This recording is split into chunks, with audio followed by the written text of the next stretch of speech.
કરી મંગલ કર્યો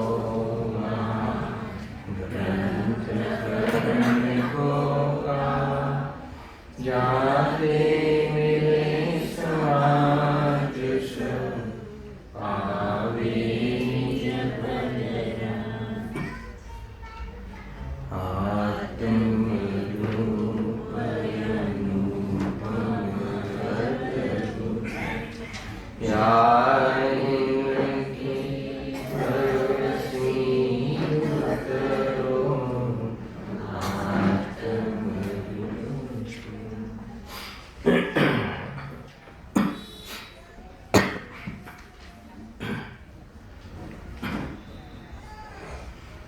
श्री मोक्ष मार्ग प्रकाशक ग्रंथ से 7मा अधिकार पर આપણે સ્વાધ્યાય ચાલી રહ્યો છે.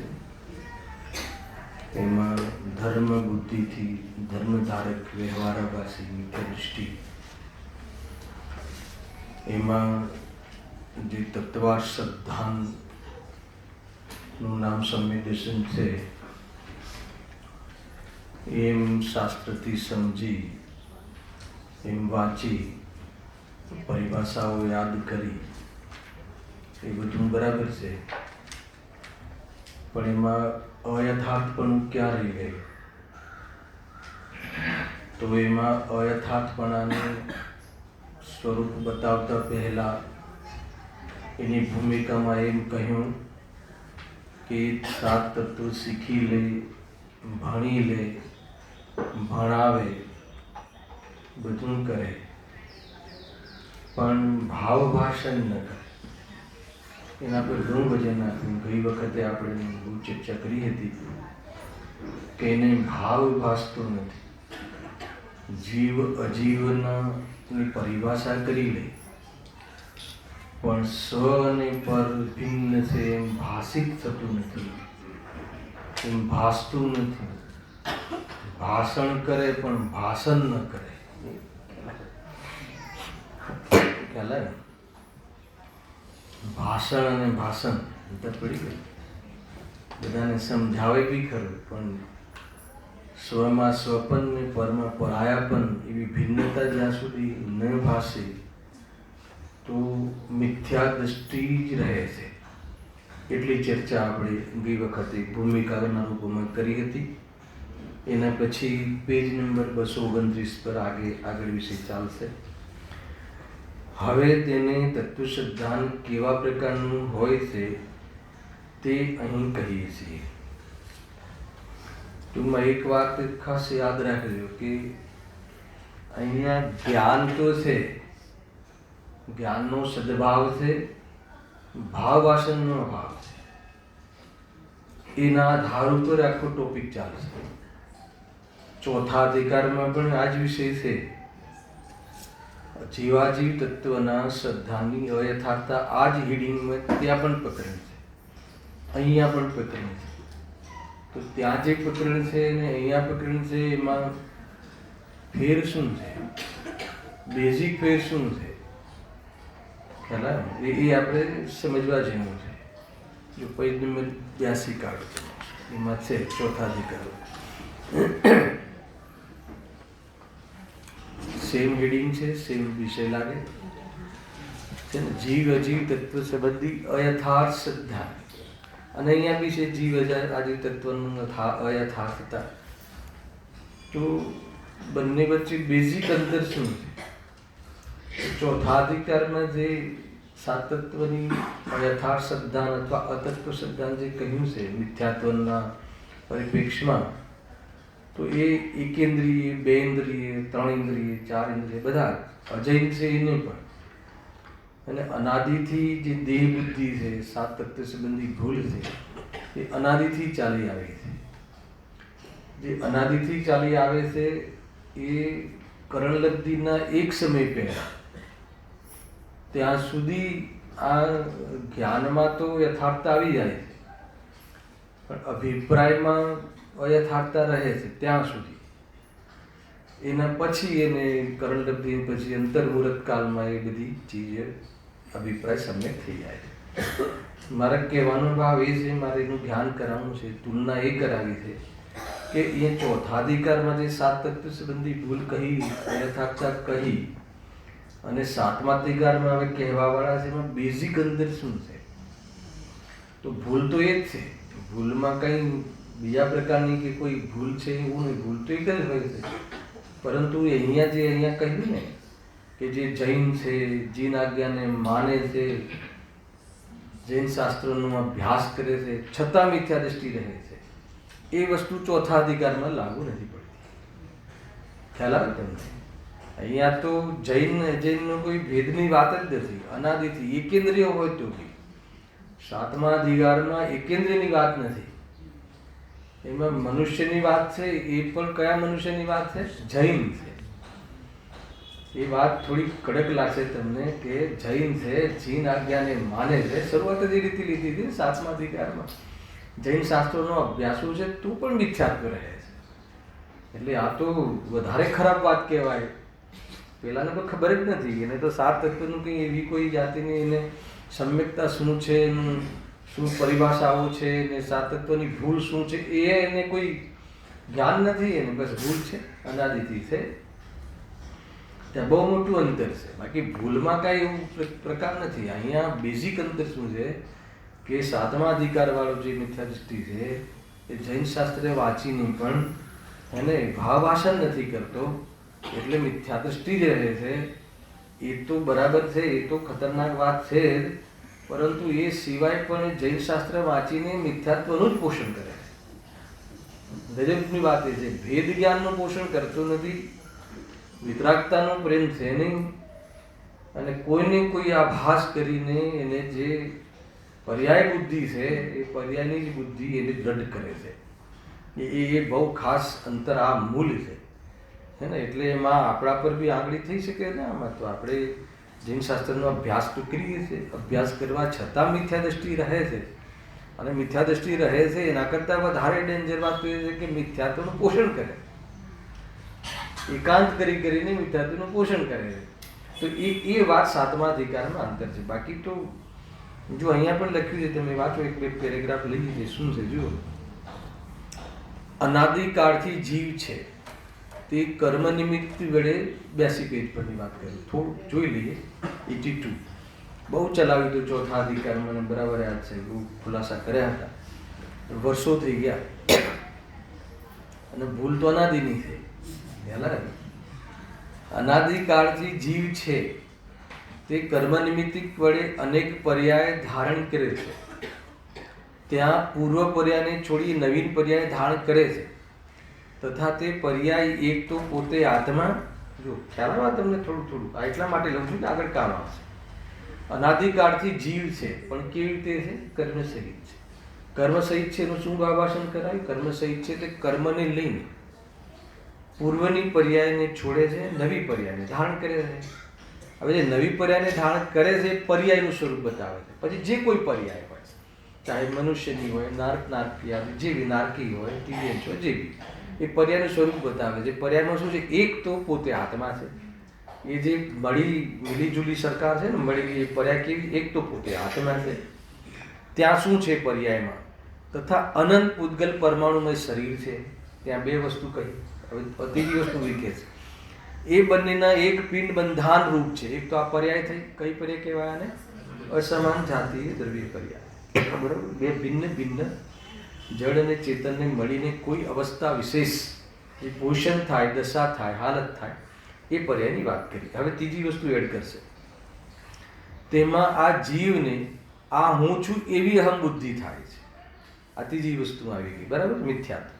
વળી પોતે જીવ છે તેનો સ્વભાવ તો, હવે સાંભળજો થોડુંક, આ વાત અહીંયા બી આવવાની છે. વળી પોતે જીવ છે તેનો સ્વભાવ તો જ્ઞાનાદિક છે. બરાબર છે?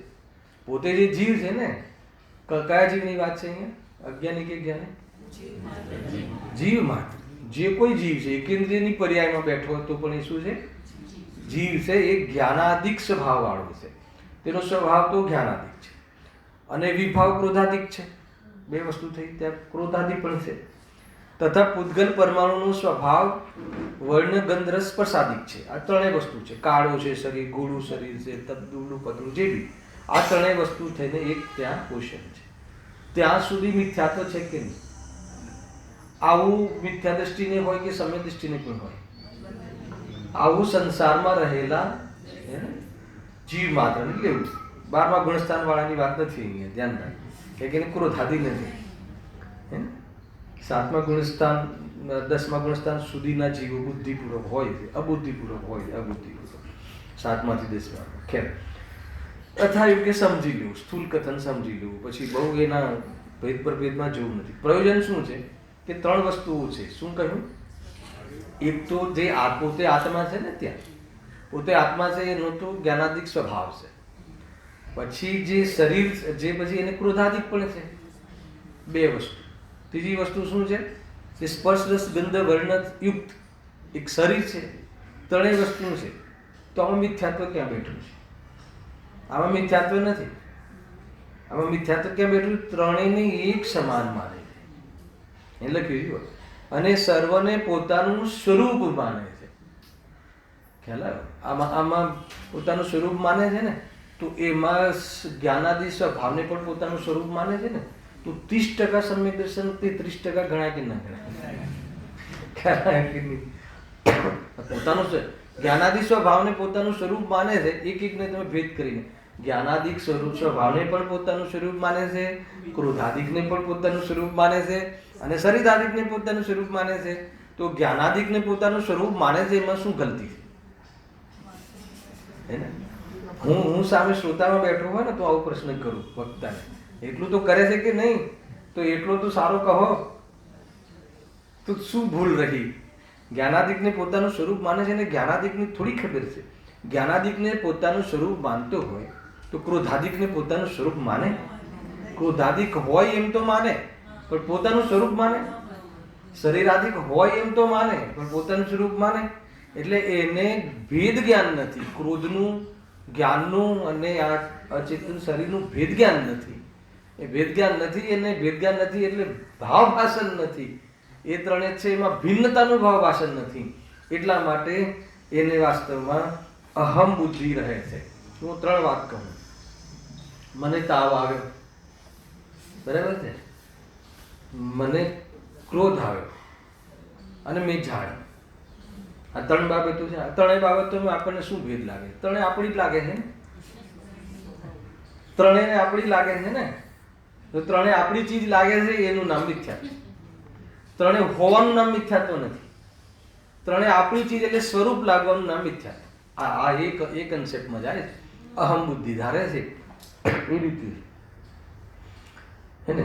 કોઈ કહે કે અજ્ઞાની સ્વને નથી જાણતું, પરને જ જાણે છે. સ્વપર પ્રકાશનનો બી આ રીતની છે ને સિદ્ધિ કે નહીં, પરને જાણે છે. અરે અજ્ઞાની પરને નથી જાણતું. એટલે એનો અર્થ શું? કે પરને સ્વરૂપે જાણે છે અને સ્વને પર રૂપે જાણે છે. એટલે ન સ્વને જાણે છે કે ન પરને જાણે છે. આવી એક વાત એ આમાં ફોર્મ્યુલા છે. આ રીતે અહમ બુદ્ધિ છે.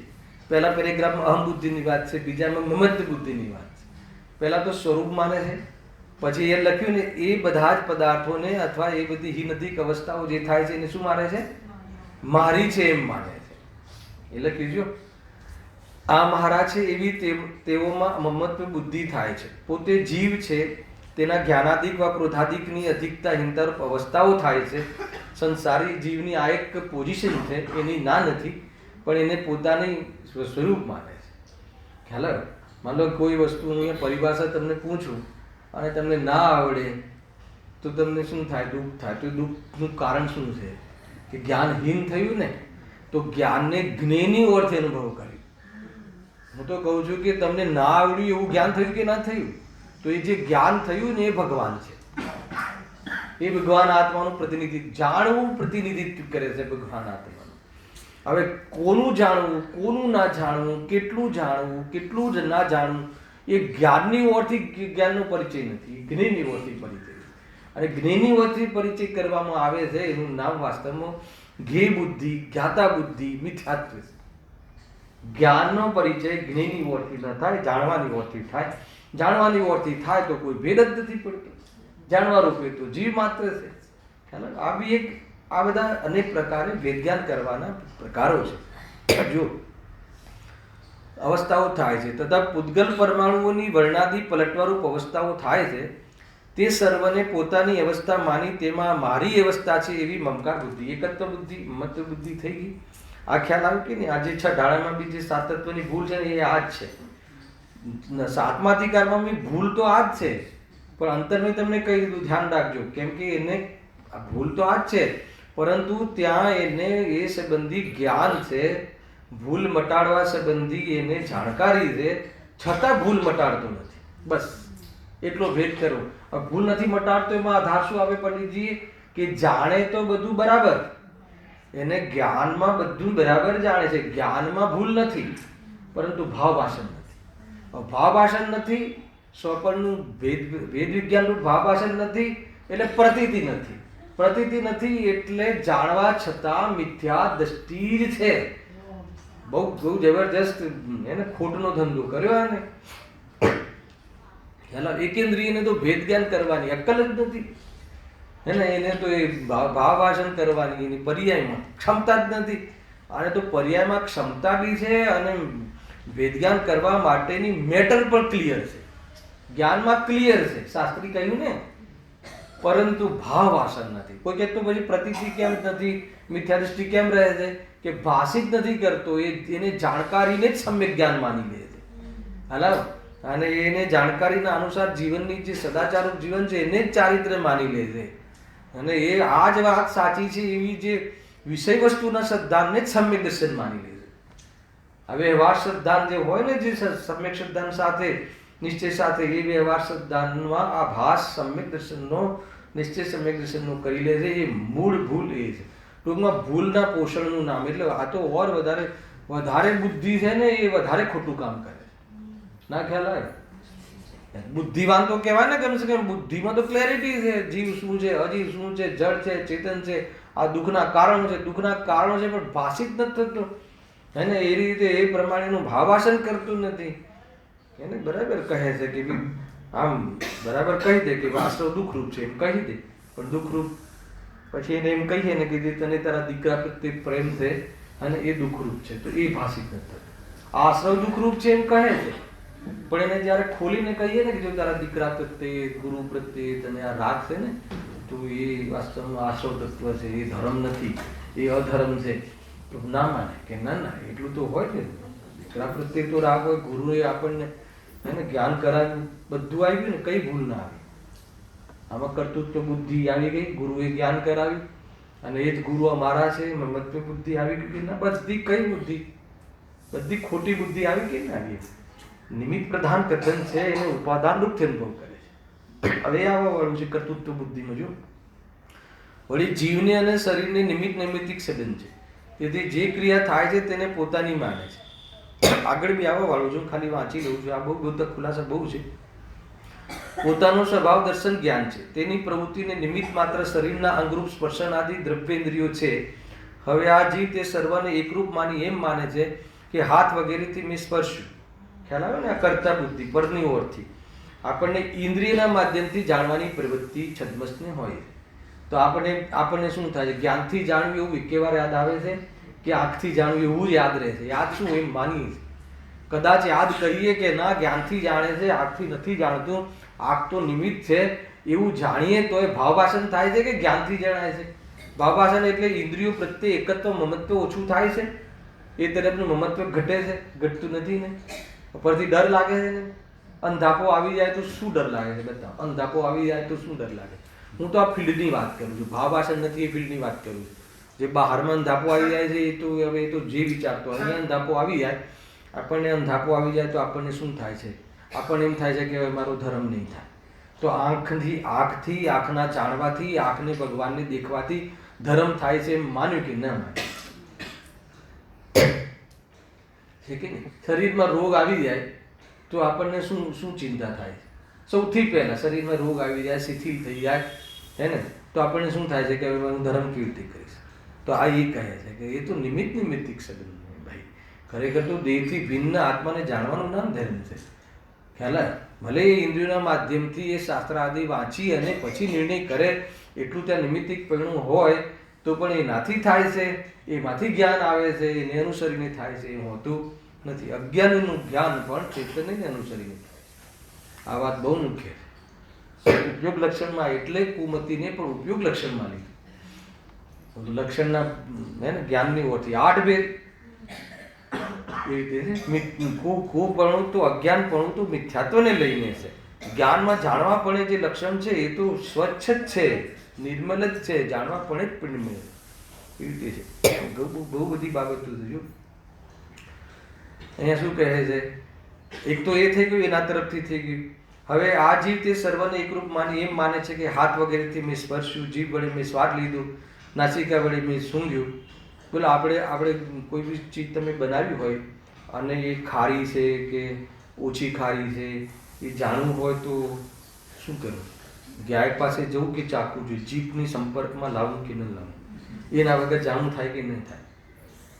એમ ભલે એ માધ્યમ હોય પરંતુ જાણવું એના વડે નથી થતું. બહુ બધા ઉદાહરણો છે ચોથા અધિકારમાં. તો ખ્યાલ આવ્યો કે નહીં? લીમડો કેવો હોય? કડવો હોય, બરાબર છે. ઊંટને કેવો લાગે ખબર છે કોઈને? ઊંટનો ખોરાક લીમડો છે. તમને આ દેશની વાતો ખબર નહીં, અમે દેશના છે એટલે ખબર પડે. ઊંટ છે ને લીમડો જ ખાય, મોટા ભાગે લીમડો જ ખાય. દરેક જ્યાં જેના ઘરમાં ઊંટ હોય ને એને લીમડો વાવ્યો જ હોય, અને ઊંચો હોય ઊંટ એટલે ડાયરેક્ટ એ સેવન કરે છે, ભક્ષણ કરે છે.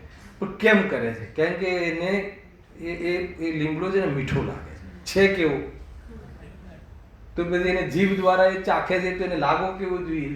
એટલે ગેયોથી જ્ઞાન નથી, ઇન્દ્રિયોથી જ્ઞાન નથી. એ સમયમાં જાણવાની યોગ્યતા થાય છે એ પ્રમાણે જ જ્ઞાન થાય છે. ખ્યાલ કે નહીં? જ્ઞાનથી જ જ્ઞાન થાય છે, ગેયોથી જ્ઞાન નથી. એ જ્ઞાનનું જ જ્ઞાન છે, જ્ઞાનનું પરિણામ છે. આ રીતે કહેવામાં આવે છે જ્ઞાનનો સ્વામી જ્ઞાન છે. એ રીતે બહુ બધી બાબતો નહીં ભાઈ. જુઓ એ રીતે હવે આ એક થયું. હવે આ તો જે જ્ઞાન ઇન્દ્રિયોનું અવલંબન લે છે તો એને એમ લાગે છે નિમિત્તિક તો ઇન્દ્રિયોથી મારું જ્ઞાન થયું એમ માને છે. હવે અહીંયા બોલવાની ઈચ્છા થઈ, ઉપયોગ બી લગાવ્યો તો વાણી એ પ્રમાણે ખરી, હોઠનું હલવું થયું. તો આ જે જ્ઞાન, જે આત્માનું જ્ઞાન, ઉપયોગ અને વિકલ્પ, જે વિકલ્પાત્મક ઉપયોગ અને પ્રદેશોનું હલનચલન એ નિમિત્ત થયું. પણ એ શું માને છે કે હું બોલ્યો તો પરદ્રવ્યનું કામ પોતાથી અને પોતાનું કામ પરથી, એ રીતે કર્તૃત્વ બુદ્ધિ અહીંયા કહી. એ રીતે એ પ્રમાણે. અને ભોક્તૃત્વ બુદ્ધિ શું છે? એમાં એને હર્ષશોક કરે એ ભોક્તૃત્વ બુદ્ધિ. સરસ પ્રવચન થાય તો ખુશ થાય, પ્રવચનમાં છેનાવટ ઓછી થાય તો દુઃખી થાય, તો એ પ્રમાણે સુખી દુઃખી થાય એ ભોક્તૃત્વ બુદ્ધિ અહીંયા બધું કહે. ખેર મારે તો આ તમને થોડુંક ઇફેક્ટ આપી હતી ને. 83 પાના પર એક છેલ્લી લીટી વાંચેલી, છેલ્લા પેરેગ્રાફમાં જુઓ શું કહે છે, કેમ આવું થાય છે. થોડુંક વાંચો, પેલાથી લઈએ છીએ. છેલ્લા પેરેગ્રાફ. આ આત્માને અનાદિકાળથી ઇન્દ્રિય જ્ઞાન છે. ઇન્દ્રિય જ્ઞાન એટલે શું? અહીંયા ઇન્દ્રિય જ્ઞાન એટલે જ્ઞાન નથી, વાત નથી લીધી. ઇન્દ્રિય જ્ઞાન એટલે અહીંયા આ ઇન્દ્રિય જ્ઞાન અનાદિથી છે. કયા ગુણસ્થાન સુધી છે? 12મા ગુણસ્થાન સુધી. હવે તમે એને સર્વથા અજ્ઞાન કહી દેશો તો 12મા ગુણસ્થાન વાળાને અજ્ઞાની કહેવા માટે મંજૂર છે? એને અતિન્દ્રિય જ્ઞાન, ઇન્દ્રિય જ્ઞાન જે જ્ઞાનના પરિપ્રેક્ષમાં સમજવાની વાત છે. મોક્ષ માર્ગના અધ્યાયમાં અલગ ચર્ચાઓ છે એની. અહીંયા જ્યારે ફંડામેન્ટલ બંધારણની અલગ ચર્ચાઓ છે કે જે ઇન્દ્રિયના માધ્યમથી જ પદાર્થોને જાણવાનો વ્યવસાય જે જ્ઞાન કરે એને ઇન્દ્રિય જ્ઞાન કહે. આ એની સ્પષ્ટ ફંડામેન્ટલ પરિભાષા છે. અને જે જ્ઞાન ઇન્દ્રિયોના અવલંબન વગર ડાયરેક્ટ આત્માના પ્રદેશોથી જાણવાનું, પદાર્થોને જાણવાનો વ્યવસાય કરે, પ્રતિભાસ કરે, એનું નામ અતિન્દ્રિય જ્ઞાન છે. એ અતિન્દ્રિય જ્ઞાન કેટલા છે? 3. અવધિ, મન પર્યાય અને કેવલ જ્ઞાન. એમાં અવધિ, મન પર્યાય એક દેશ કહેવામાં આવે છે અને ઓનું સર્વદેશ કહેવામાં આવે છે. એ ગેયોની ક્વોન્ટિટીના આધારે એક દેશ સર્વદેશ છે. જાણવાની પદ્ધતિ સેમ છે. હાલાવ્યું કે અવધિ, મન પર્યાય જ્ઞાન પદાર્થોને જે રીતે આત્માના પ્રદેશોથી જાણે છે એ કેવલ જ્ઞાની જે રીતે જાણે છે એ રીતે જ જાણે છે. એક દેશ એટલે ઓછા પદાર્થોને અને પેલા સર્વ પદાર્થો. અચ્છા, કુઅવધિમાં લાગુ પડે કે ના પડે? ચલો સુઅવધિમાં તો તમે માની લો. કુઅવધિ બી જેવી રીતે જાણે, જેવી રીતે કેવલી જાણે છે પદાર્થોને, એવી રીતે જ કુઅવધિ જાણશે ને. જાણવાની પ્રક્રિયા, મિથ્યાત્વની વાત છોડી દો, જાણવાની પ્રક્રિયા તો સેમ છે. ખ્યાલ આત્માના પ્રદેશોથી, એટલે જાણવાની પ્રક્રિયાની જ્યારે વાત ચાલતી હોય ત્યારે જાણવાની પ્રક્રિયાથી જ સમજવું. પછી ત્યાં અતિન્દ્રિય આનંદનો અંશ, અતિન્દ્રિય જ્ઞાનનો અંશ પ્રગટ થાય છે ને એ બધું મોક્ષ માર્ગમાં ભાવશુદ્ધ જ્ઞાન, એ બધી ચર્ચાઓ અલગ છે. ખ્યાલ આવી છે. જો અહીંયા આત્માને અનાદિકાળથી ઇન્દ્રિય જ્ઞાન છે. મને એટલે સ્મરણમાં આવ્યું કે આ જ્યારે મેં આ ટોપિક લીધું હતું ને ત્યારે બહુ ચર્ચા થઈ હતી. આપણે આ બધી ચર્ચાઓ મને યાદ આવી એમ અત્યારે. પ્રત્યવિજ્ઞાન,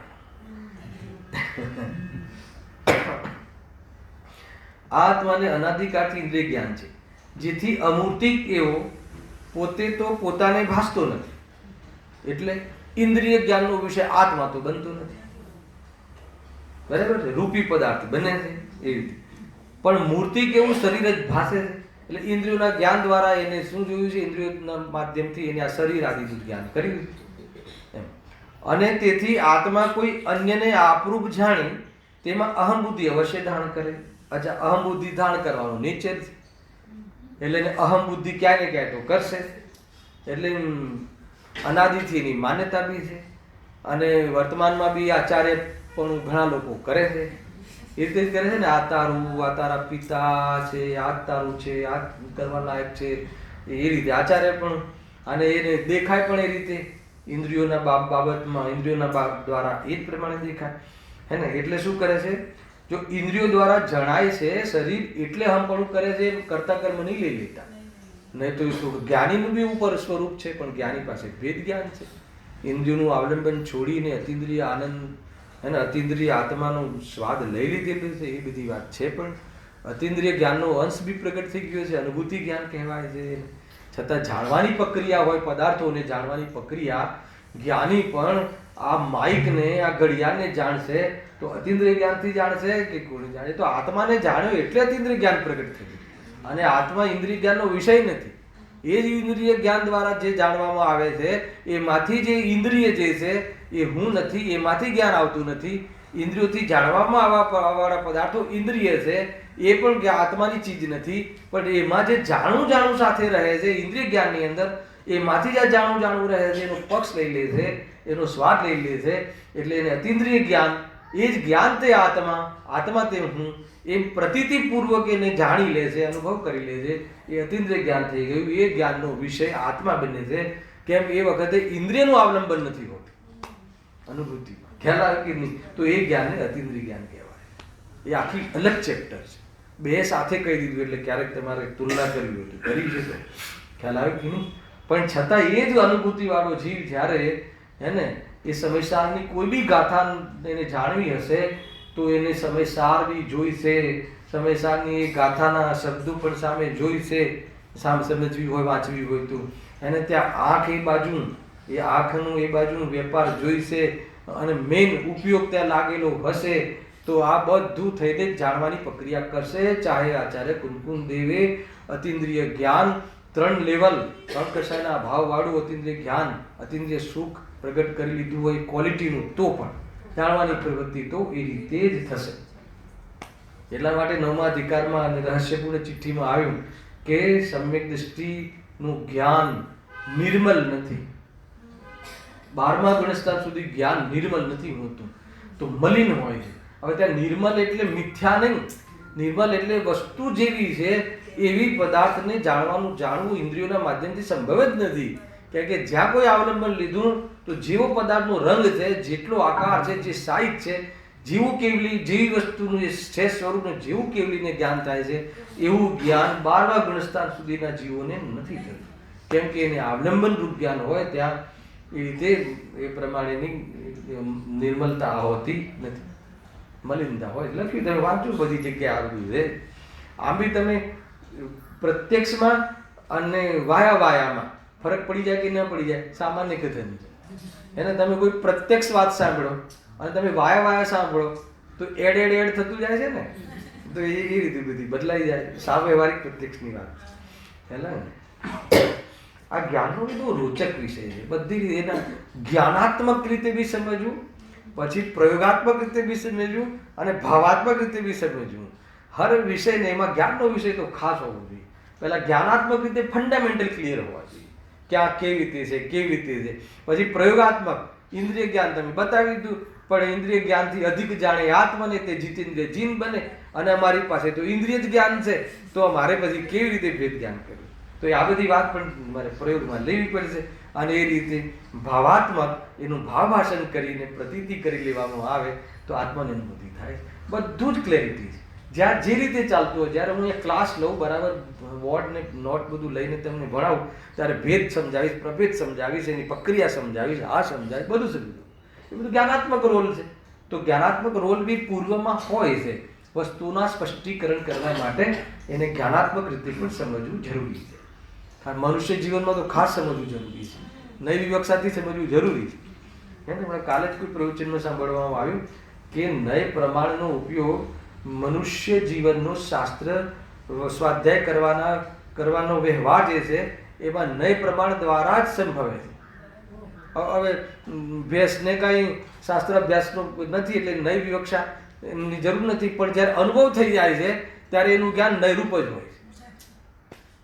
કારણ કે જ્ઞાનીનું જ્ઞાન જે શુદ્ધ જ્ઞાન છે એ નયાત્મક જ્ઞાન છે. એ શુદ્ધ જ્ઞાન જ વાસ્તવમાં નયરૂપ હોય, પ્રગટ રીતે થઈ જાય. ભલે ભેંસને પણ એને જે નિશ્ચય વ્યવહાર નામ ના આવડતા હોય, પરંતુ પદાર્થોનું જાણવાનું સ્વરૂપ એ રીતે થઈ જાય છે. બહુ બધી બાબતો છે ભાઈ, એને સમજવું તો પડશે. ખેર વિષય અહીંયા એ નહોતો, પણ આ તો આવી ગયું તો આવી ગયું. જો હવે સાંભળો, મારે મૂળ વાત બતાવી છે હે ને. અચ્છા, જેથી અમૂર્તિ કેવો પોતે તો પોતાને ભાસતો નથી, પણ મૂર્તિ કેવું શરીર જ ભાસે છે. ભાસે છે શબ્દ બહુ લખ્યો, ભાસે છે, એવું ભાસે છે કે હા, આપણને એવું લાગે છે કે નહીં, આંખ હોય તો જ દેખાય, આંખ હોય તો જ જણાય. ખ્યાલ આવે કે નહીં? અરે ઘણીવાર આપણી સામે હોય તો એ ચાવી નથી દેખાતી. ખ્યાલ આવે કે નહીં? એવું બને છે કે નહીં? બગલમાં છોકરું હોય તોય ગામમાં ઢૂંઢે છે, ચશ્મા અહીંયા આંખ ઉપર હોય તોય ચશ્મા શોધે છે. તો ક્યાં ગઈ બધી આંખો બધી? એ તો ભાઈ નિયમ, જો સિદ્ધાંત તો બધી લાગુ પડવો જોઈએ ને. તો બધી કોઈ કારણ બીજું છે. નિમિત્ત કારણ બી એ સંબંધીનો ક્ષયક્ષમ. નિમિત્ત કારણ બી જ્ઞાનાવન્ય કર્મનો એ સંબંધી ક્ષયક્ષમ હોય. આંખો ગમે એટલી ખુલ્લી હોય તો બી એનો ક્ષયક્ષમ ના હોય તો કે નિમિત્ત તરીકે, અંતર નિમિત્ત તરીકે. અને બહારમાં તો અરે પરમાર્થી તો એ સમયમાં એની જાણવાની યોગ્યતા ના હોય તો કહે છે કે નિમિત્ત બી શું કરે. જાણવાની યોગ્યતા હોય ત્યારે નિમિત્ત પણ એને લાગુ પડે છે, નહીં તો નથી પડતું. સરવાળે બધી જ વસ્તુ બધી સમજવી પડશે. એટલે છે જ્યારે એ સંબંધી પદાર્થનું જ્ઞાન થાય ત્યારે એ સંબંધી જ્ઞાનાવન્ય કર્મનો ક્ષયક્ષમ હોય ને હોય. ભલે પદાર્થ ત્યાં પેલો છુપાવતો હોય તોય જ્ઞાન થઈ જાય. હાલાકી કે ને આજે ઓફિસરો આવે છે ને એમને કેવી રીતે બધું જ્ઞાન થઈ જતું હશે, કાળી ચિઠ્ઠીઓનું બરાબર ખ્યાલ આવી જાય. એ સંબંધી ક્ષયક્ષમ થઈ જાય તો થઈ જાણી જાય. તમે સ્કૂટરમાં મૂકો, ગાડીમાં મૂકો, મિત્રના ઘેર મૂકો, જેવી મૂકો, બધું જાણી લે. કેવી રીતે જાણી લે? ક્ષયક્ષમ થાય. આપણને એમ લાગે કોઈ ચાળી ખાધી, આ ખાધી, જો એ દ્વેષ બુદ્ધિ આપણી મટી જાય. નહીં, દ્વેષ નહીં, એની જાણવાનો એ સંબંધીનો ક્ષયક્ષમ છે એટલે જાણવામાં આવ્યું છે, એટલે જાણે છે. અને એ રીતે જાણવાના સ્વભાવની ઓરથી જ જો જાણવાનું બધી જગ્યાએ હોય ને તો રાગ દ્વેષ મટે. આપણો મેઇન એજન્ડા રાગ દ્વેષ મટે. રાગ દ્વેષ મટાડવાના શ્રદ્ધાનું નામ સમ્યક દર્શન છે, અને રાગ દ્વેષ મટે એનું નામ સમ્યક ચારિત્ર છે. આ વાત બરાબર યાદ રાખજો. પંડિતજીની આપેલી પરિભાષાઓ છે, અલગ અલગ પ્રકારની પરિભાષા. જે બી રીતે તું સમજ, ચાહે પ્રમાણથી સમજ, ચાહે નહીંથી સમજ, ચાહે નિક્ષેપથી સમજ, પણ તને આત્મની દૃષ્ટિની મુખ્યતા હોવી જોઈએ. બસ સમજવું જે રીતે બને એ રીતે સમજ. પણ આ બધી બાબતો આવે છે. આત્મદર્શનની મુખ્યતા રાખવી. જો શું કહે છે? અને તેથી આત્મા કોઈ અન્યને આપરૂપ જાણી એટલે પછી શું કરે? જે જાણવામાં આવે, જે પદાર્થ જાણવામાં આવે એમાં અહમ બુદ્ધિ કરે કે નહીં, આજ હું છું. એટલે સંભાળે, ઇન્દ્રિયોની સાર સંભાળ કરે. અને ઇન્દ્રિયો એ શિથિલ થયા વગર રહે જ નહીં. એને ગમે એટલા તું એમાં જે ડ્રોપ્સ નાખ આંખમાં તો એના જે સમયમાં એ પ્રમાણે થવાનું થાય જ થાય. હે ને? એ 50 વર્ષમાં 50 વર્ષનું શરીર થશે જ. એની જે વૃદ્ધત્વ આવવામાં આવતું જ રહેશે. ખ્યાલ આવે? ન દેખાય એવું કરવું એ ભલે હોય, પણ વૃદ્ધત્વ જે હોય એની વૃદ્ધત્વરૂપ ક્ષમતા જે છે એ તો એ પ્રમાણે જ રહેશે.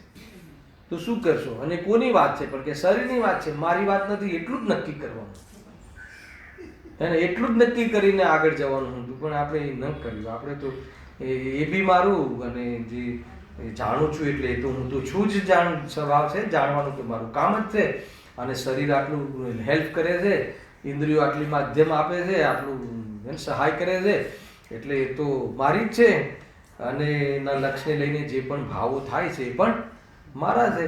તો બધી જ વસ્તુને હું એકરૂપ માનીને શું કરું છું? જરા કહેશો? દુઃખી થવું છું. દુઃખી થવું છું એના ઉપર તો ખ્યાલ આવતો જ નહીં. દુઃખી થવું છું એનું એ ભાવ વાસન નથી. મહેન્દ્રભાઈ, દુઃખી થવું છે એનું ભાવ વાસન હોય તો ભેદ જ્ઞાન કરે ને. અચ્છા, ભેદ જ્ઞાન કેમ નથી કરતા? કે દુઃખી છું એવું ભાસતું નથી. મેઇન ભાસતા ઉપર લઈ લે, ભાસતું નથી. અને મને આવડી ગયું દુઃખના ઉપાયની જે વાત મેટર આવડી ગઈ એટલે હું સુખી થઈ ગયું એમ ભાસે છે. તો એ ઉલટું ભાષ્યું છે. હાલાવે કે નહીં. અને ખરેખર સુખી થતો, સાંભળજો શું થાય છે, ડિપ્રેશન કેમ આવે અને સુખી થતો નથી. કારણ કે કેવી રીતે થાય? એનાથી થવાતું નથી.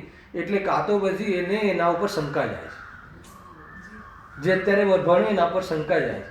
કાં તો ડિપ્રેશનમાં કાંઈ ના થયું મારું, કાંઈ ના થયું મારું, કાંઈ ના થયું. ભગવાન ખોટા છે, તત્વ ખોટા છે એવું કદાચ ના બોલી શકે પણ એવું થઈ જાય કે ભાઈ. અને તમે સમજો, અને આવું બનેલું છે. મને આ એક વ્યક્તિને આવું થઈ ગયું, પછી મારે એના ઘરે જવાનું થયું. મને કે ભાઈ આ અધ્યાત્મ જ્યારથી આવ્યું ને અને મારા છોકરાએ અધ્યાત્મ ભણવાનું ચાલુ કર્યું ને તો ડિપ્રેશનમાં આવ્યું. હવે મને ચૂવી ગઈ વાત, અંદરમાં બહુ દુઃખ લાગ્યું. મેં તો એવું છે ને કે અધ્યાત્મના કારણે ડિપ્રેશનમાં ના આવે. એ અધ્યાત્મને સમજ્યું નથી ને એટલે ડિપ્રેશન રહે. અધ્યાત્મને સમજે અને ડિપ્રેશન રહે. અરે સૌથી ઊંચું કાઉન્સેલિંગ તો અધ્યાત્મ છે. તમે એના વગર તો ડિપ્રેશન દૂર કરી જ નહીં શકો. ચાહે તમે સાયક્રેટિસ્ટ પાસે જાઓ તો બી એને સરવાળે આ ભાષામાં આવવું જ પડશે. એને ખબર નહીં હોતું. તમે એકવાર વિઝિટ કરજો. એને આ મારું શરીર મારું છે જ નહીં. એ તો એ રીતનું પરિણમન છે. તું એનું લક્ષ છોડી દે. એને એની ભાષામાં ભલે આપણી ભાષા આવી જાય પણ એ કોઈ બી સમજાવશે તો આ જ ભાવ. હવે એનો એની પાસે આધાર નથી એટલે સરવાળે ગોળીઓ બી આપી દે જોડે. એટલે ના સમજે ત્યારે ઊંઘી જાય. થોડોક જ્ઞાન સુસુપ્ત થઈ જાય એટલે પછી એમ લાગે કે નહીં રેસ્ટ થઈ ગયો. ન નેચરલ ઊંઘ છે કે ન નેચરલ જીવન છે. ભાઈ બહુ બધી વસ્તુ છે. તમે મેડિકલ સાથે ને મેડિટેશન સાથે ને આની સાથે તમે મેળ કરો ને તો નિમિત્તિક કાર્ય બહુ દેખાશે. પરંતુ એમાં ઉપાદાન વૃત્તિ સમજી લે છે એટલે જે નિમિત્તોની જ ચર્ચા, નિમિત્તોની જ વાહવા, નિમિત્તોમાં જ ઉપાય એ જ જોવા મળે. અને નિમિત્તિક કાર્ય જોવા મળે છે. એમાં ઉપાદાનથી કાર્ય થાય છે. એ જૈન શાસને સમજાવીને ઉપકાર કર્યો કે જેથી કરીને કે તું નિમિત્તની દ્રષ્ટિ છોડી દે. નિમિત્તને છોડી દે એમ નહીં, નિમિત્ત તો છૂટું જ છે. એ ગુરુદેવશ્રીની દેન છે. એમની લોકો નિમિત્તને છોડવાની વાત, નિમિત્તની દ્રષ્ટિ છોડવાની જગ્યાએ નિમિત્ત છોડ નાખે, દૂર ભાગવા. હલાવે ને ભગવાન ક્યાં કઈ આપે છે? ઘેર જ બેસું, હું તો પ્રયાસ કરતો જ નથી, મંદિર જતું જ નથી. તો ક્યાં જાય છે? તો કે જ્યાં જાય છે ત્યાં મળે છે. આત્મામાં જવા માટે જ મંદિર છોડવાની વાત છે. બધી જ બાબતો બેલેન્સથી સમજજો, નહીં તો ક્યાંય ને ક્યાંક ભૂલ આ ભાસમાં આવી જશે. ક્યાં શું છે, ક્યાં શું નથી, છોડવાનું નામ શું છે, દૃષ્ટિમાં છોડવાની વાત છે, પરમે છોડવાની વાત તો જૈન શાસનમાં કીધું જ નથી. છૂટું હોય એને શું છોડે? અને દૃષ્ટિમાં પકડ્યું છે, દૃષ્ટિમાં છોડ. દૃષ્ટિમાં છોડે તો પરિણામ સરખા થશે, પરિણામ આત્મસન્મુખ થશે તો આનંદ થશે. અને એવા જીવને શરીર ન મળવારૂપ યોગ થાય છે. એમાં શરીર ન મળ્યું એવું કોઈ આત્માએ કોઈ ઉપાય કર્યો નથી, પણ એવા જીવોને શરીર મળતા નથી, સિદ્ધ ભગવાન થઈને રહે. બતાવો બધી ચર્ચાઓ એક સાથે થઈ શકે છે. આ બધું તમે પેકેજમાં સમજજો. જો અહીંયા શું કહે છે? જો વળી પોતાને અને શરીરને, અહીંયાથી મારે વાત સમજાવી છે. જો એક મિનિટના પહેલા, કારણ કે પોતે પોતાને પરથી જુદો ન ભાષ્યો એટલે તે સમુદાય રૂપ પર્યાયમાં તે અહમ બુદ્ધિ ધારણ કરે છે. મને ક્રોધ આવ્યો. હવે ક્રોધ આવ્યો એટલે શું? મને ક્રોધ આવ્યો તો ક્રોધ આવ્યો એટલે એ પ્રમાણે મારે એની પૂર્તિ કરવી જ પડશે. અને શરીર મારું છે એટલે એમાં રોગ થયો એટલે કોઈ બી રીતે કોઈ બી કિંમત પર મટાડવું જ પડશે. અને આ બધું જે જાણવું થાય છે એ તો હું છું જ. તો આ ત્રણેય થઈને મારી અસ્થિ છે. એને સત અસતની ખબર જ નથી. કાળ વિપરીતતા, સ્વરૂપ વિપરીતતા, ભેદાભેદ વિપરીતતા, આ લખ્યું મિથ્યાત્વના સ્વરૂપમાં. ત્રણેય વિપરીતતા હોવાના કારણે એ મોહ મદમાં એને ખ્યાલ જ નથી. ભલે આત્માને આત્મા કહે તો બી એ મોહને લઈને એનો ભરોસો ન કરાય. આ સ્વરૂપ લખ્યું છે. બહુ જ ચોથો અધિકાર તમને અંદરમાં મિથ્યાત્વનું બહુ શલ્યક જોર કરતું હોય તો એકવાર આ વાંચવા જેવું, આખું સફાયો કરી નાખશે. જો આગળ, વળી પોતાને અને શરીરને નિમિત્તિક સંબંધો ઘણા હોવાથી ભિન્નતા ભાસતી નથી. કઈ રીતે માને, કેવી રીતે માને? ગોળી ઘડીને માથું ઉતર્યું કે ન ઉતર્યું? હવે અમે કેવી રીતે માનવી કે ગોળી ઘડીને પછી માથું નથી? ભાઈ નિમિત્ત નૈમિત્તિક કાર્યો ઘણા છે, અને એ બે પૂતગલની જે બી નિમિત્ત નૈમિત્તિકમાં થયું એમાં તારું તો કાંઈ જ નથી થયું જાણવા સિવાય.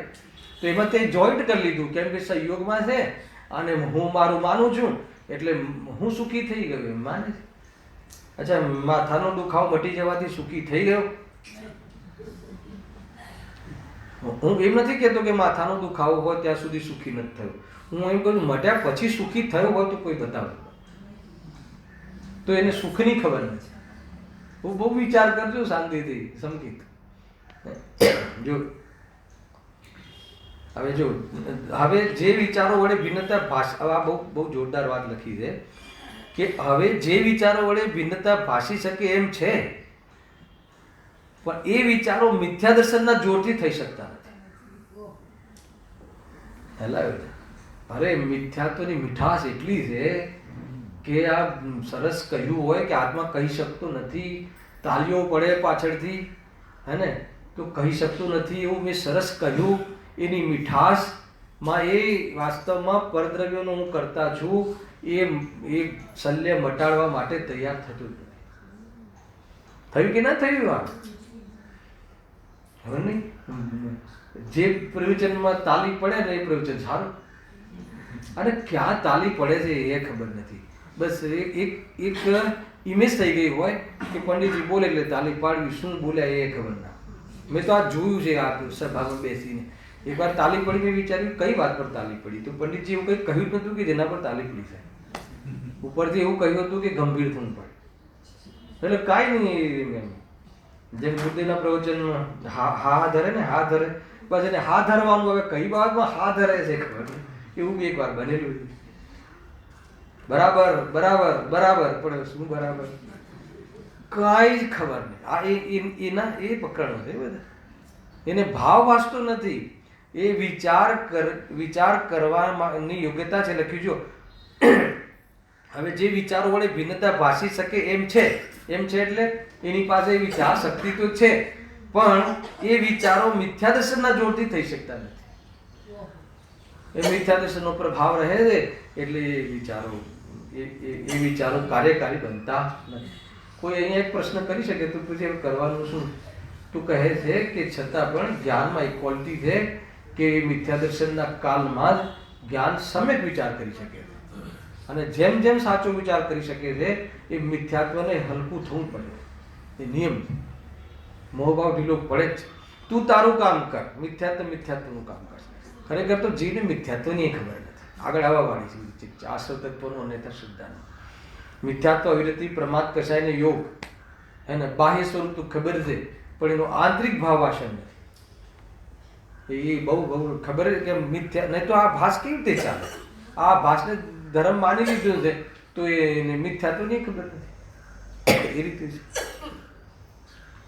અને જોવામાં આવ્યું છે કે એ વિચારો મિથ્યા દર્શનના જોરથી થઈ શકતા નથી, તેથી તેને પર્યાયમાં જ અહમ બુદ્ધિ હોય છે. મિથ્યા દર્શન વડે આ જેવી કોઈ વેળા બાહ્ય સામગ્રીનો સંયોગ થતાં તેને પોતાની માને. પંડિતજી આ અંતિમમાં એમ કહેવું છે કે ચલો શરીર તો જન્મથી લઈને મરણ સુધી જોડી રહે છે, એકવાર માની લઈએ કે એમાં ભેદ નથી, પણ જે નવા સંયોગો મળે છે અને એ જ ભગવાન છૂટી પણ જાય છે તો પણ એમાં અહમ બુદ્ધિ કરે છે. તો એટલે કે એને અહમ બુદ્ધિ હે એ બમાં થાય ને, પૈસા જન્મની સાથે લઈને આવે છે કે નવા મળે છે? નવા મળે છે ને. પતિ નવો મળે છે કે જન્મથી હોય છે? નક્કી ભલે અનાદિથી હોય એના, તો એમાં અહમ બુદ્ધિ કરે અને વિયોગ એ જ ભાવમાં થઈ જાય છે, તો પણ એમાં અહમ બુદ્ધિ કરે છે. એ આશ્ચર્યની વાત છે. પોતાનું માને છે, આશ્ચર્યની વાત છે. એ ઘણી બધી બાબતો છે. ખેર અહીંયા મૂળ બેઝ મારે તો એ બતાવવું હતું. મેં એટલે વિષય લીધો કે આ બધી મેટર આગળ ક્યાંય ને ક્યાંય આપણને કામ આવવાની છે. જો હવે મેઇન બેઝિક અંતર યાદ રાખજો. હું પ્રારંભ કર્યું છું હવે આ ફિકરે, બરાબર? જીવ અજીવનું યથાર્થ સિદ્ધાંત 7મા અધિકારના પરિપ્રેક્ષમાં. 7મા અધિકારમાં જે ચોથા અધિકારમાં ભૂલ કહી છે, ભૂલ તો એ જ પ્રકારની છે, પરંતુ અહીંયા એટલો ફરક છે કે એ જૈની છે, જૈન શાસ્ત્ર વાંચે છે, એના અભ્યાસ છે, એને સાત તત્વોની ખબર છે, હેગે ઉપાધિની એને નિર્ણય છે, બધું છે, છતાં મિથ્યાત્વ રહે છે. મિથ્યાત્વ રહે છે એ તો સમજમાં આવી જાય, પણ છતાં એ મિથ્યાત્વનું એને લઈને મિથ્યાત્વનું પોષણ કરે. જેને લઈને મિથ્યાત્વનો અભાવ થવાનો ચાન્સ છે એ જીનવાણીના જ્ઞાનને ખ્યાલ આવે. જે જ્ઞાનથી ભવનો અભાવ થઈ શકે એ જ્ઞાનને ભવના વધારવામાં હેતુ બનાવે છે તો ક્યાં જઈને છૂટશે? અને જે કાર્ય એને ગ્રહસ્થ જીવનમાં કરી શકાય એ મંદિરમાં આવીને કરે એવા પાપ, તો પછી એ મંદિરમાં કરેલા પાપ ક્યાં જઈને છૂટશે? છે ને આવી એક ગાથા, હે ને? હા, જે ગ્રસ્ત જીવનમાં વેપાર આદિમાં પાપ કરે છે એ તો મંદિરમાં આવીને વિચારીને છૂટે, પણ મંદિરમાં આવીને પાપ કરે પછી કયા મંદિરમાં જઈને છૂટશે? તો એ આ થોડી ગંભીરતાની વાતો છે, સમજવું જોઈએ કે જે જ્ઞાન દ્વારા, જે શુદ્ધ નહીં અશુદ્ધ નહીં નય દ્વારા, જે જ્ઞાન દ્વારા તારું મિથ્યાત્વ, જે શાદવાદ દ્વારા તારી માન્યતા સમ્યક કરવાની હતી, એ જ જ્ઞાનમાં કોઈ એક પક્ષમાં, ચાહે નિશ્ચયના પક્ષમાં, ચાહે વ્યવહારના પક્ષમાં, સર્વથા વાળું છે, કથનચિત છે આપણે ત્યાં. સર્વથા તો વિષય બતાવે તો સર્વથા છે, વિષય ના બતાવે તો પછી કથનચિતમાં જવું જોઈએ. તો કે તું એકાંત કરી દે છે અને એકાંત કરીને સ્વરૂપ સ્પષ્ટ ન થતા આત્માની અનુભૂતિ થતી એ અહીંયા રહ્યું. હવે એના ઉપર આખું ફોકસ રાખજો. ટૂંકમાં એક સ્લોગન લખી લો કે જ્ઞાનનો સદભાવ છે પણ ભાવ ભાષણનો અભાવ છે. દરેક પેરેગ્રાફમાં આની સિદ્ધિ થશે. જ્ઞાન તો છે ભાવ ભાષણ નથી, જ્ઞાન તો છે ભાવ ભાષણ નથી, ભાવ ભાષણ તો નથી, ઉલટું ખોટા ભાવને પોષે છે. બસ એનું નામ વ્યવહારમાં છે, વિદ્યાર્થી સાંભળજો. જૈન શાસ્ત્રોથી જીવના ત્રસ સાવર આદિ રૂપ તથા ગુણસ્થાન માર્ગના આદિ રૂપ વેદોને જાણે છે. બરાબર છે? જૈન શાસ્ત્રથી આને જાણે છે. શાને જાણે છે? જીવાદિના ગુણસ્થાન, માર્ગના સ્થાન, જીવસ્થાન. ગુણસ્થાન કેટલા? 14. માર્ગના સ્થાન કેટલા? 14. જીવસ્થાન કેટલા? 14. આ બધું ભણાવેલું છે મેં શનિવારના ક્લાસમાં. હલાવે કે નહીં? આ બધી ચર્ચાઓ થઈ ચૂકી. આ બધા કર્મકૃત જીવોની અવસ્થાઓ થાય છે એ બધું શાસ્ત્ર દ્વારા જાણે. એકેન્દ્રિય જીવ હોય, બેન્દ્રિય જીવ હોય, પ્રથમ ગુણસ્થાન વાળો જીવ હોય, આત્માનુભૂતિ કરે તો ચોથા ગુણસ્થાનને પ્રાપ્ત થાય, ઓર વિશેષ પ્રચુર સેવન કરે તો મુનિ અવસ્થા છઠ્ઠું સાતમું પ્રાપ્ત કરે. એ બધું ગુણસ્થાનનું બધું જ જ્ઞાન ધરાવે છે, બધું જ ધરાવે છે. હવે અજીમાં લઈ લો. એ જીવ તત્વ સંબંધી, એને જીવ દ્રવ્ય સંબંધી એના સર્વ ભેદોનું જ્ઞાન આગમના માધ્યમથી એ ભેદોને જાણે છે. બરાબર? હવે અજીવ તત્વ, બે તત્વ લેવા છે ને. પહેલા તો જીવ, અજીવ તત્વ, યથાર્થ. હવે અજીવ તત્વ વિશે શું જાણકારી છે એને? કે પૂતગલ આદિના ભેદોને તથા તેના વર્ણાદિક ભેદોને જાણે છે. બરાબર છે? બે થઈ ગયું ને. પૂતગલ આદિના ભેદોને, સૂક્ષ્મ સ્થૂલ, સૂક્ષ્મ સ્થૂલ, એ બધું ભેદોને, પૂતગલના ભેદોને, પરમાણુ, સ્કંદ, હે ને? પૂતગલ કેટલા પ્રકારના? એક પરમાણુ અને એક સ્કંદ. પછી સ્કંદના કેટલા ભેદ? તેમાં પાછા ભેદ કેટલા? 5. જે હોય જોઈ લેજો, મારું વિસ્મરણ છે. તો એ રીતે પાછા એના ભેદ. એટલે એને જાણ્યું કે ન જાણ્યું? અજીવ તત્વને જાણ્યું કહેવાય કે ના કહેવાય? અરે બરાબર જાણ્યું ને. સ્પર્શ રસ ગંધ વર્ણ વર્ણાદિના ભેદોથી બી જાણે. જેનામાં સ્પર્શ રસ વર્ણ ગંધ હોય એ પૂતગલ, હે ને? એનામાં સ્વાદ આદિના જે પરિણામ થાય છે, પર્યાય, ઉની, ગરમ, ઠંડી, બધી જે પોષણોને પ્રાપ્ત થાય છે, પૂતગલ પ્રાપ્ત થાય છે. આ બધું જાણ્યું કે ના જાણ્યું? અચ્છા, તો અજીવને જાણ્યું, જીવને જાણ્યું, તો શ્રદ્ધાન થયું કે ના થયું? તો કેમ ના થયું? હવે સાંભળજો. પહેલા પેરેગ્રાફમાં એક અલગ એંગલ છે અને બીજા પેરેગ્રાફમાં પછી એને ઓર ડેવલપ કરે. પહેલા પેરેગ્રાફમાં શું છે કે એને જાણે છે, પરંતુ શું કહ્યું? અધ્યાત્મ શાસ્ત્રોમાં ભેદ વિજ્ઞાનના કારણભૂત, સાંભળજો આ લીટી ભાવ ભાષણ માટે ખાસ, અધ્યાત્મ શાસ્ત્રોમાં ભેદ વિજ્ઞાનના કારણભૂત વિતરાગ દશા થવાને કારણભૂત જેવું નિરૂપણ કર્યું છે તેવું જાણતો. એટલે હું હંમેશા સ્વાધ્યાયમાં બે વાત કરું છું. સ્વાધ્યાય કોને કહેવાય? કે જેનાથી ભેદ જ્ઞાનનું પોષણ થતું હોય અને વિતરાગતાનો પક્ષ, વિતરાગતાનો પ્રેમ આવતો. બે વસ્તુ લખી દે ને. જો લખ્યું ને, વેદ વિજ્ઞાનના કારણભૂત તથા વિતરાગ દશાને થવાને કારણભૂત. વિતરાગ રાગના અભાવનું ભાવાસન થતું નથી અને સ્વપરનું વેદ વિજ્ઞાન થતું. જીવ અજીવને તો જાણે છે, પણ જીવમાં સ્વ શું છે ને પર શું છે એ જાણતો. અધ્યાત્મ શાસ્ત્રોમાં જેવું નિરૂપણ કર્યું છે, અધ્યાત્મ શાસ્ત્રોમાં જીવ ને અજીવ, જો એક 7 તત્વમાં પહેલા 2 તત્વ તરફ માનો કે હું એક ક્લાસ લેવાનું ચાલુ કરું, તો ક્લાસ લેવાનું ચાલુ કરું તો જીવ તત્વ અને અજીવ તત્વમાં, જીવ તત્વમાં બધા જ ભેદો સમજાઈ દઉં તમને. જીવ આને કહેવાય, જીવ એકેન્દ્રિય હોય, આ હોય તે હોય, ગુણસ્થાના તીત બી હોય એ બી કહી દઉં. પરંતુ એ જે જીવ જે છે એ ભેદોમાં જે અભેદ જીવ છે, એ અભેદ જીવ જે અધ્યાત્મ શાસ્ત્રમાં જે જીવ તત્વ બતાવવાનું છે એ તત્વ હું તમને ના બતાવું તો તમે જે આશ્રયભૂત તત્વ છે, જેના પર દ્રષ્ટિ કરવાની છે, જે અસલ જીવ છે, જે મારું સ્વરૂપ છે, એ જીવ તત્વને ન બતાવું.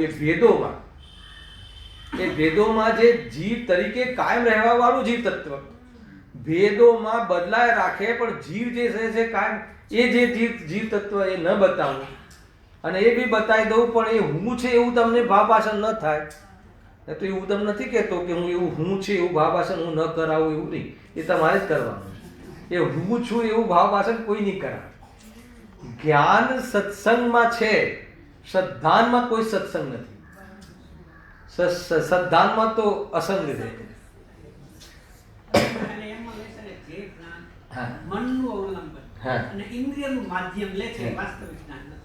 એ અલગ વિષય છે ને. અહીંયા એ વિષય તો બધું પહેલા બી બધું જેટલું કહેવું હતું કહી દીધું, કઈ રીતે છે, કેવી રીતે નથી, કોને કહેવાય કોને ના કહેવાય, એ બધી તો વાત થઈ ગઈ. અહીંયા તો શાસ્ત્ર જ્ઞાનને તો જ્ઞાન કહેતા જ નથી, એમાં એ તો બધું આવી જ ગયું. પણ એ જ્ઞાન તો કરે છે, પરંતુ એ જ્ઞાન કરવું બી પડશે. એ જ્ઞાન કરવામાં વચ્ચે આવશે બી ખરું, પણ અહીંયા એના પર લઈ ગયા મહેન્દ્રભાઈ કે એને ભાવાસન નથી. બરાબર? માનો કે અત્યારે આપણે જ્ઞાન જે થઈ રહ્યું છે એ જ્ઞાન કહેવાય કે ના કહેવાય? હવે એ મેં તમને ખુલ્લો પ્રશ્ન મૂકી દીધો. એમાં કેટલાય પેટા પ્રશ્ન. જ્ઞાન કહેવાય એટલે શું? એને સમ્યક જ્ઞાન કહેવાય કે ના કહેવાય? એને આત્મજ્ઞાન કહેવાય કે ના કહેવાય? અરે આત્માના બારામાં તમે જે જાણો છો એને આત્મજ્ઞાન કહેવાય કે ના કહેવાય? મનના અવલંબનથી તમે વિચારોથી, બુદ્ધિથી તમે એને જ્ઞાન કહેવાય કે ના કહેવાય? તો જાણવું તો જ્ઞાન છે, પરંતુ એ જાણવું જે થાય છે હું છું એવું જ્યાં સુધી જાણવું થતું નથી ત્યારે એ જ્ઞાન પણ કેવું છે? અજ્ઞાન છે. અને અજ્ઞાન અજ્ઞાનના પરિપ્રેક્ષમાં ના સમજવું હોય તો મનના અવલંબન રૂપ થતું જ્ઞાન કયું જ્ઞાન કહેવાય? ઇન્દ્રિય જ્ઞાન. આખી ફ્રેમિંગમાં ખ્યાલ આવી ગયો? ના આવે તો પૂછજો. બે વસ્તુને, બે સબ્જેક્ટને મિક્સ કરશો તો બહુ ખેંચાતાની થશે. જ્યારે આગમમાં બી જાણે છે, જ્ઞાન છે, જાણે છે, દેખે છે. અરે પરિભાષા તો એવી આપી, જીવની પરિભાષા, જીવ તત્વની નહીં, જીવની. જે જાણે છે, દેખે છે, સુખ દુઃખનો અનુભવ કરે છે એને જીવ કહે. હવે અધ્યાત્મમાં દુઃખનો અનુભવ કરે એને જીવ કહેવાય? એ આખી પરિભાષાઓ અલગ છે. પણ તમે એક સામાન્ય કોમન જીવનું તમારે નિર્ણય કરવો હોય, જ્યાં અધ્યાત્મમાં જતા પહેલા પ્રમાણથી ચર્ચા કરવી હોય ત્યારે આ ચર્ચા અપેક્ષિત છે. પછી એમાં જે જાણવું હોય કે ભાઈ સુખ દુઃખનો અનુભવ કરે તો એમાં સુખ શું છે, દુઃખ શું છે, જાણે છે તો જાણવા વાળો હું છું કે જે જાણવાનું અલ્પ પરિણામ છે એટલું જ પોતાનું લઈ લેવું કે શું લેવું, એ બધી ચર્ચા અધ્યાત્મ શાસ્ત્ર કરશે. ત્યારે આગમ શાસ્ત્રથી ચર્ચા કરવામાં આવશે, ચાહે જ્ઞાની, ચાહે કેવલ જ્ઞાની આગમની ચર્ચા કરશે ત્યારે કહેશે કે જીવ એકેન્દ્રિય છે. જ્યારે એમાં અધ્યાત્મનો પ્રવેશ કરશે ત્યારે કહેશે કે એકેન્દ્રિય જીવ હોય જ ના શકે, એકેન્દ્રિય તો આત્માને હોય જ ના શકે. બે વસ્તુઓ જે રીતે કહી છે એ રીતે સમજીને સ્વભાવ પર દ્રષ્ટિ કરે તો અધ્યાત્મનો એને લાભ લીધું કહેવાય. હવે કોઈ જગ્યાએ કોઈ એકેન્દ્રિય કહે તો ડરવું નહીં. નાના આત્માને એકેન્દ્રિય ના હોય, અને એ કહે કે ઇન્દ્રિય વળી આત્માની હોતી હશે તો કોઈ કે નાના ઇન્દ્રિયો તો હોય જ છે, ઇન્દ્રિય દ્વારા તો જાણવાની પ્રવૃત્તિ થાય છે. તો બંને જે વ્યક્તા ક્યાંથી કહે છે ત્યાંથી સમજવું, અને એ કહીને, એ પાછળ કહીને એનો ઉદ્દેશ, એનાથી દ્રષ્ટિ હટાવી. જ્યારે ઇન્દ્રિય વગરનો બતાવવો હશે તો એના પર દ્રષ્ટિ કરવી, અને ઇન્દ્રિય વાળો બતાવવો હશે તો એના પરથી દ્રષ્ટિ હટાવી. કુલ મળીને સ્વભાવ પર દ્રષ્ટિ કરવી એ પ્રયોજન છે. હવે આ ફ્રેમિંગમાં તમને કોઈ પ્રશ્ન ના થવા જોઈએ. કદાચ એવો મને વિકલ્પ છે, બાકી થાય તો કરજો. ભાઈ બહુ સ્પષ્ટતા છે, કોઈ જાતિની કાંઈ જ્યાં જે રીતે અહીંયા કઈ રીતે કહે છે કે અહીંયા બધું જાણ્યું, જીવોના ભેદો જાણે, આ જાણ્યું, પણ અધ્યાત્મ શાસ્ત્રોમાં જે ભેદ જ્ઞાનના કારણભૂત જેવું જીવનું તજ્જીવનું સ્વરૂપ કહ્યું છે હે ને, આ બધું જે અધ્યાત્મ શાસ્ત્ર લાવો, સમયસર લાવો. પહેલા કહે છે નર્ક નાર્ક આદિ એ બધા જીવના ભેદો છે. પછી શું કહે છે અધ્યાત્મ શાસ્ત્ર? પણ એ જીવનું કેરેક્ટર છે, એ વેશ છે, સ્વાંગ છે. જીવ અધિકારમાં શું કહે છે? નર નારકાદી જીવનો સ્વાંગ છે. સ્વાંગ છે એટલે શું? જીવ નથી. છે તો આ સ્વાંગ કહે શાના કારણે છે? કર્મને લઈને, પોતાને ભૂલીને જે કર્મબંધ કર્યો હોય છે એને લઈને અનેક પ્રકારે જીવ ઉપજે છે. તો એ બતાવવા વાળું શાસ્ત્ર આગમ છે. પરંતુ ઉપજે છે છતાં જીવ નવો પેદા થયો કે બદલાયું, પર્યાય બદલી તો નષ્ટ થઈ ગયો, એવું જીવનું સ્વરૂપ નથી. જે ખરેખર જીવ છે એ જાણવા રૂપે રહેલો છે, પોતાના અસંખ્યાત પ્રદેશ આકારે રહેલો છે, એ ખરેખર જીવ. હેલા તો આ અધ્યાત્મ શાસ્ત્રોમાં જે રીતે જીવનું સ્વરૂપ કહ્યું છે, હવે અધ્યાત્મ શાસ્ત્રમાં અજીવનું સ્વરૂપ શું કહ્યું એ બતાવી દો, એક લીટીમાં બતાવી દો. હા, બહુ સરસ. આ જે બધા પૂતગલ જે સ્પર્શ ગંધ વર્ણ જે છે એના એક પરમાણુ આ તે એ જ્ઞાનનું જ્ઞેય તો છે, પણ એ લઈને જ્ઞાન થાય છે એમ નથી. ખ્યાલ કે લઈને જ્ઞાન થાય છે એટલે એ છે એમ નથી. જ્ઞાનની ઓરથી લેવું તેમ લો. અને અજીવ છે એટલે કે એવું નથી. શું કામ સમજાવવું પડ્યું? કે આ શરીર સંયોગમાં કાળું, લાલ, પીળું, જે બી ધોળું, જે બધું વસ્ત્ર ને આ ને તે બધું હોય છે ને, તો જીવ નથી એટલે શું? હવે જીવ નથી નું ભાવાસન થવું જોઈએ ને. મારે તો મેન ભાવાસનમાં લઈ જવું છે. એક તો એક શબ્દમાં કહીએ પરાયાપણ. પરાયાપણ લાગવું, એ પરાયાપણ લાગ્યું ક્યારે કહેવાય? કે એનું મારા સુખમાં કોઈ યોગદાન નથી. કયા સુખમાં? સાચા સુખમાં. સુખ બી બે પ્રકારના હોય છે. એક આભાસ રૂપ સુખ અને એક રિયલ સુખ. રિયલ સુખ તો સ્વાધીન છે, રિયલ સુખ છે. કોઈ બી વસ્તુની જરૂર ના પડે એ રિયલ સુખ છે. તો અહીંયા આ પર વસ્તુ છે અને તારે ચેતન તરીકે રહેવામાં તારે એની આધીનતા નથી, એની જરૂર નથી. એ રીતે અગર ભાવ ભાસે અને આની જરૂરત ન ભાસવા વાળો ભાવ વાસન થઈ જાય તો સમજવાનું કે તારું ભાવ વાસન ચાલુ થયું. આ રીતે છે આખું. હવે ભાવ વાસન માટે એના ફંડામેન્ટલ એની યુક્તિનું અવલંબન છે કે નહીં? યુક્તિનું અવલંબન ભાવ વાસનની પૂર્વ પ્રક્રિયા છે.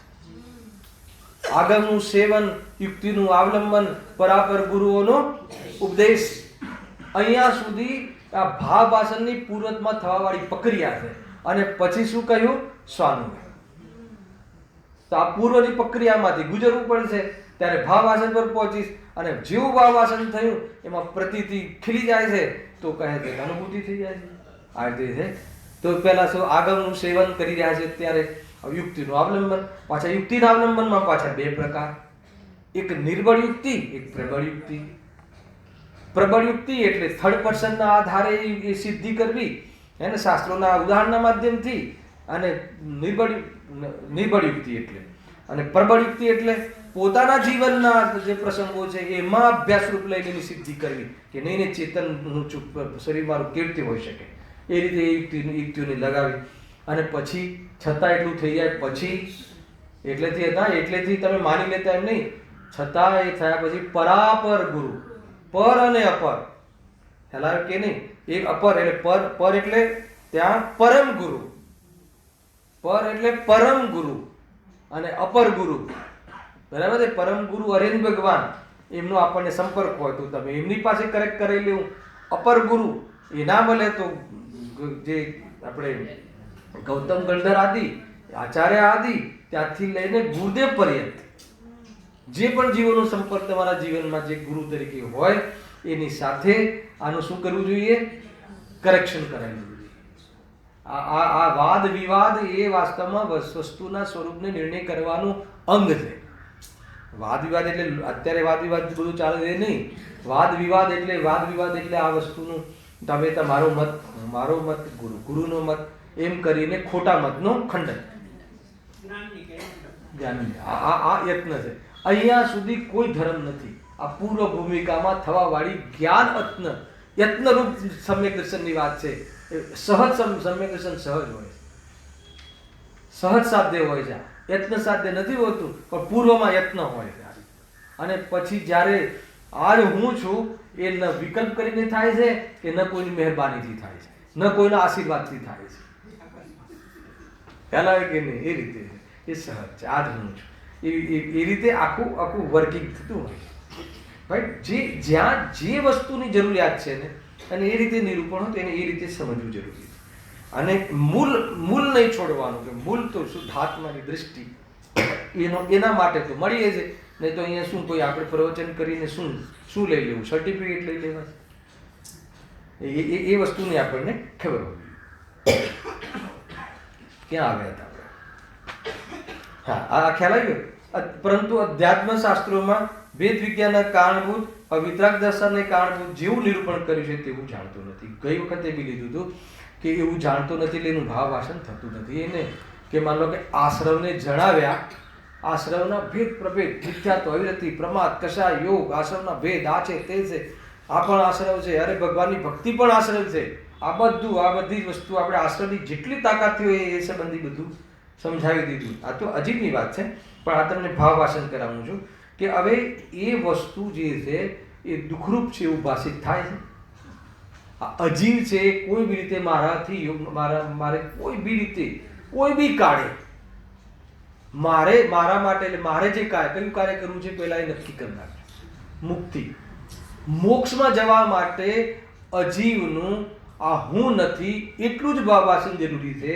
એ અજીવના ભેદ કેટલા, શરીરના ભેદ કેટલા, હે ને, શરીર કાર્મણ શરીર, તેજસ શરીર, આ શરીર, તે શરીર, હે ને, પણ આ શરીર છે હું નથી એટલું ચૂકી ગયો તો ભેદ પ્રભેદમાં તને અટવાઈ જઈશ. હેલે, તો અજીવનું આટલું ભાવાસન કર્યું નહીં. અરે તને કાર્મણ શરીર બતાવી નહીં બતાવું તું કે એ શરીરની રચના સ્વયં થાય છે, તારું કાંઈ યોગદાન નથી એમ સમજીને તું તારા પર જા. તો કે એવું ભાવાસન તો અધ્યાત્મ શાસ્ત્રમાં જે ભેદ જ્ઞાન કરવાનું કહ્યું છે, આગમનો પ્રાણ જે અધ્યાત્મ શાસ્ત્ર છે, કોઈ અધ્યાત્મ જુદું નથી. આગમનો પ્રાણ, સર્વ આગમનું પ્રયોજન અધ્યાત્મ છે. આગમમાં બધું આવે, પણ એમાં જે પ્રયોજનભૂત તત્વ કહીને આગમે આપણા પર અનંત ઉપકાર કર્યો છે કે એમાં અધ્યાત્મને ઉજાગર કરી. આ બી સમજવા જેવું છે. ખ્યાલ આવે કે નહીં? ઘણું બધું અધ્યાત્મ શાસ્ત્ર કયા, આગમ શાસ્ત્ર કયા, ન્યાયના ગ્રંથ કયા, ન્યાય દ્રવ્યાનુયોગનું કહેવાય કે પ્રથમાનુયોગનું કહેવાય કે આ બધું 8મા અધિકારમાં ખુલાસા થશે. ખ્યાલ આવે? ન્યાયના તમારે આ ચર્ચા ચાલતી હતી ને, દ્રવ્યાનુયોગમાં લેવું, દ્રવ્યાનુયોગને સમજવા ન્યાયની જરૂરત છે, પરંતુ ન્યાય શાસ્ત્ર એ અલગ શાસ્ત્ર છે. માનો કે મને બતાવો કે જે ક, ખ, ઘ, ચ, જ છે એ કયો સબ્જેક્ટ છે? ઇતિહાસ છે કે ભૂગોળ છે? ના ખ્યાલ આવ્યો? જે વ્યાકરણ છે, હે ને, કર્તા કર્મ, એ મને બતાવો એ ઇતિહાસ છે કે ભૂગોળ છે કે ગણિત? અરે એ તો ભાષાને સમજવા માટે છે ને. એટલે ચારે અનુયોગ એ ન્યાય વ્યાકરણ કોઈ ઇતિહાસ ભૂગોળ નથી. એ ન્યાયનો ગ્રંથ કોઈ પ્રથમાનુયોગ એ નહીં. ન્યાયના જે અશ્રી, પરીક્ષામુખ આદિ જે ગ્રંથો બહુ મોટા મોટા ગ્રંથો છે. તમારે ત્યાં વચ્ચે ચાલતું હતું પ્રશ્ન, અત્યારે યાદ આવી ગયું. એ રીતે પણ દ્રવ્યાનુયોગને મુખ્ય સમજવા માટે સિદ્ધાંત શાસ્ત્રો હલાય કે નહીં. આજે કર્ણાનુયોગ છે, બધા સિદ્ધાંત શાસ્ત્રો છે. આપણને સિદ્ધાંત શાસ્ત્ર સમયસર લાગે જો મુખ્યતાની વાત છે. બધામાં બધું હોય. દ્રવ્યાનુયોગમાં આચરણની વાત ના હોય એવું નથી, પણ ગૌણ હોય. મુખ્ય એમાં દ્રવ્યાનુયોગમાં મુખ્ય અધ્યાત્મ હોય, આત્માને જાણવાની મુખ્યતા છે. તો અધ્યાત્મક સમયસર આદિ અધ્યાત્મ ગ્રંથ કહેવાય છે. અને કર્ણાનુયોગ આદિ, ભૂમટસાર, જીવકાંડ આદિ આગમ ગ્રંથ, સિદ્ધાંત ગ્રંથો કહેવાય છે. અને આ પરીક્ષામુખ આદિ ન્યાય ગ્રંથો કહેવાય છે અલગ અલગ. અને જે આ કથા વાર્તા આદિ પ્રથમાનુયોગ કહેવાય છે. આચરણની મુખ્યતાવાળા ચરણાનુયોગ કહેવાય છે. અલગ અલગ પ્રકાર હોય છે. આ તો વિષય નહોતો પણ ચર્ચામાં હતો ને તમારે, એટલે અહીંયા ખ્યાલ આવી ગયો. જો એને સમાપ્ત કરીએ છીએ આપણે તો એ પ્રમાણે કહ્યું. હવે આ વાત પહેલા પેરેગ્રાફમાં કહ્યું કે આગમથી બધા જીવના અને અજીવના ભેદ જાણ્યા, પણ તો અધ્યાત્મ શાસ્ત્રમાં જે રીતે ભેદ જ્ઞાન કરવા માટે નિરૂપણ કર્યું છે એ રીતે એને ન જાણ્યું, એટલે ભાવાસન થવાનો ચાન્સ જ ના રહ્યો.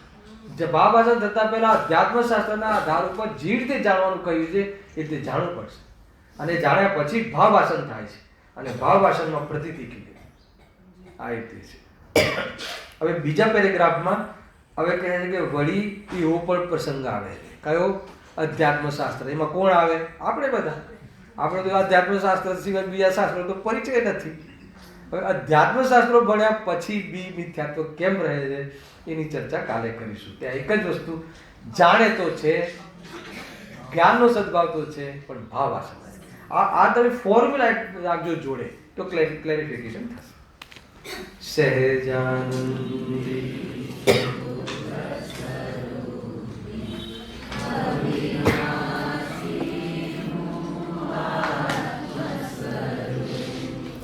से ज्ञान